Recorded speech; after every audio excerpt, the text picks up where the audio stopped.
অবৈধ নির্মাণের অভিযোগকে কেন্দ্র করে পশ্চিমবঙ্গের সাবেক মুখ্যমন্ত্রী মমতা বন্দ্যোপাধ্যায়ের ভাতিজা ও তৃণমূল কংগ্রেসের সর্বভারতীয় সম্পাদক অভিষেক বন্দ্যোপাধ্যায়ের বাড়ি ঘিরে নতুন করে বিতর্ক তৈরি হয়েছে।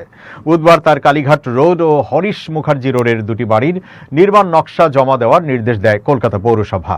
পৌরসভার 401 ধারায় পাঠানো নোটিশে বলা হয়েছে, নির্মাণের নকশা বহির্ভূত অংশ রয়েছে। অতিরিক্ত নির্মাণের অনুমতি ছিল কিনা, থাকলে কার অনুমতিতে হয়েছে, এসব বিষয়ে 7 দিনের মধ্যে ব্যাখ্যা দিতে বলা হয়েছে। একই সঙ্গে বেআইনি অংশ নিজ উদ্যোগে ভেঙে ফেলার নির্দেশও দেওয়া হয়েছে। নির্ধারিত সময়ের মধ্যে ব্যবস্থা না নিলে পৌরসভা নিজেই ভাঙার পদক্ষেপ নিতে পারে বলে নোটিশে উল্লেখ করা হয়েছে।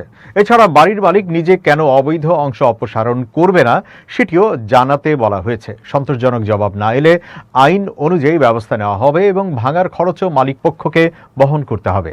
তবে বেআইনি নির্মাণের অভিযোগে পাঠানো দুটি নোটিশের কোনোটি অভিষেক বন্দ্যোপাধ্যায়ের নামে পাঠানো হয়নি।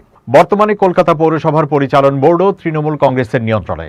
মেয়র ফিরহাদ হাকিমকে মমতা বন্দ্যোপাধ্যায়ের ঘনিষ্ঠ হিসেবে বিবেচনা করা হয়। তা সত্ত্বেও অভিষেকের বাড়িতে নোটিশ জারি হওয়ায় রাজনৈতিক মহলে চাঞ্চল্য তৈরি হয়েছে। সূত্রের খবর, বিষয়টি নিয়ে অসন্তোষ প্রকাশ করেন মমতা বন্দ্যোপাধ্যায় এবং মেয়র ফিরহাদ হাকিম ও ডেপুটি মেয়র অতীন ঘোষকে তলব করেন তিনি।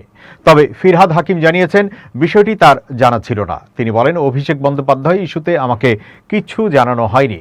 বিল্ডিং বিভাগ কোনো বেআইনি নির্মাণ ভাঙবে সেই সিদ্ধান্ত মেয়র নেন না। পৌরসভার কমিশনার পদাধিকার বলে সেই সিদ্ধান্ত নিতে পারেন।